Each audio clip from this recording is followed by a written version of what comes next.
One more league game to go before the knockouts. It is number 1 versus number 10. It's India versus Netherlands. That's match number 45, the last league game that will be played at the M. Chinnaswamy Stadium in the beauteous Bengaluru. Now, as part of my prep, I was reading this match preview that Kaushik Rangarajan has written on Crickbuzz. You must check it out, by the way. And he's referred to the Indian team as a snazzy, hyper-engineered German car with all its parts whirring in total sync. What a beautiful way to describe Team India. Oh, nice Mercedes. Yes. Oh, yeah, they're the best team by a mile. You know, they have got everything covered. They've got the batters, they've got the seamers, they've got the spinners, fielding well. You know, there's nothing that team doesn't have. So I fear for the Netherlands tomorrow. I saw them against England and they tried, but they just look like, I mean, it's a long tournament and the Netherlands have been great. And I said it a few weeks ago. When we look back at this World Cup and look back at all the results, that result, Netherlands beating South Africa, I think we'll go, how? How did that happen? Yeah. So they've been fantastic. I just feel, and I saw them, as I said, against England, they just look like it was a game too far, and I feel tomorrow might be a game too far.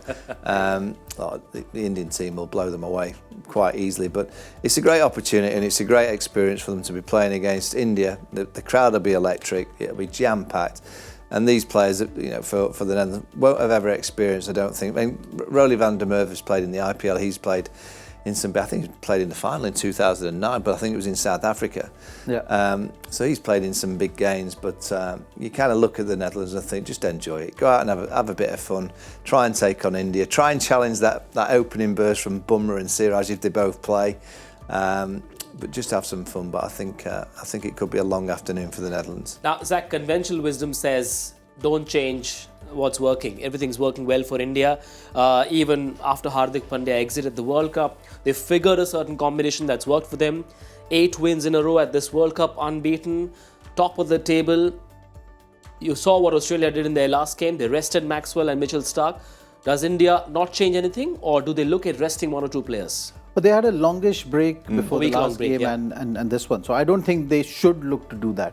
You know, sometimes you get overconscious, like, you know, you get overcautious rather, that oh, you've not lost a game in this league phase, you've been dominating, now, you know, let's just figure things out, maybe give rest to few people. I'm not of that opinion. I think, you know, you've had enough break. You just have to take some time off from the game. That's important, but which you already got in this week. It's a Diwali day, so there's going to be a lot of firecrackers tomorrow there for sure on the ground as well, and that's how you should look at it. You know, so you spending time with the family, celebrating Diwali. All of them, I'm sure, must be together in that team hotel celebrating Diwali with families. So it's a happy occasion, and you should just go out there.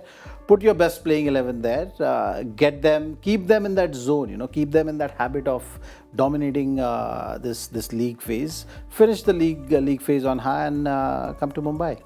6 plus 5 works for you? 5 bowlers? Yeah, I'm with Zach. I wouldn't change the team. I mean, they've had a few days off. I think it's important that the bowlers get another 7, 8, 9 overs into their legs.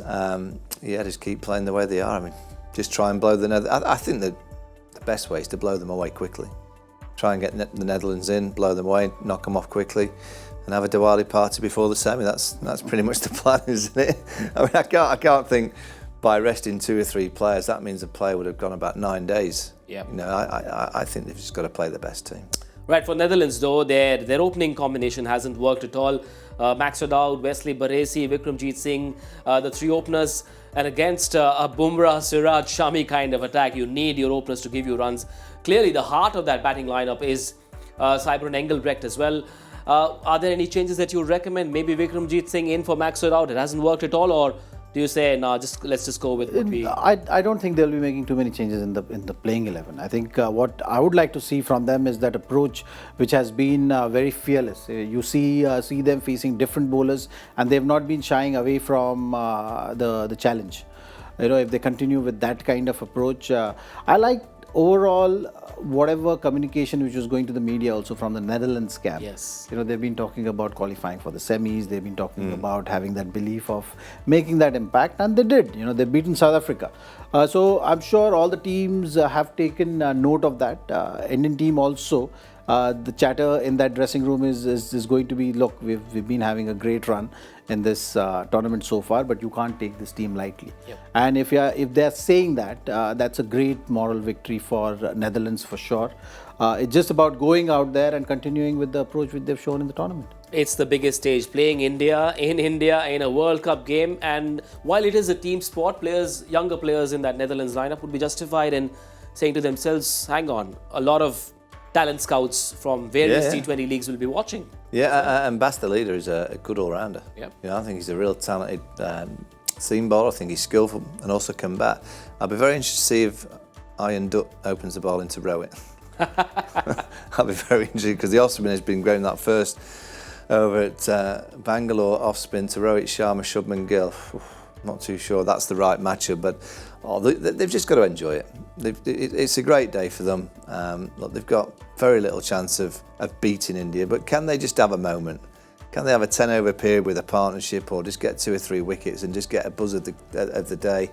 As I said, they are very collective. They've got a little group of supporters. When I was at Pune watching them again, they've got a good little group of supporters that make plenty of noise.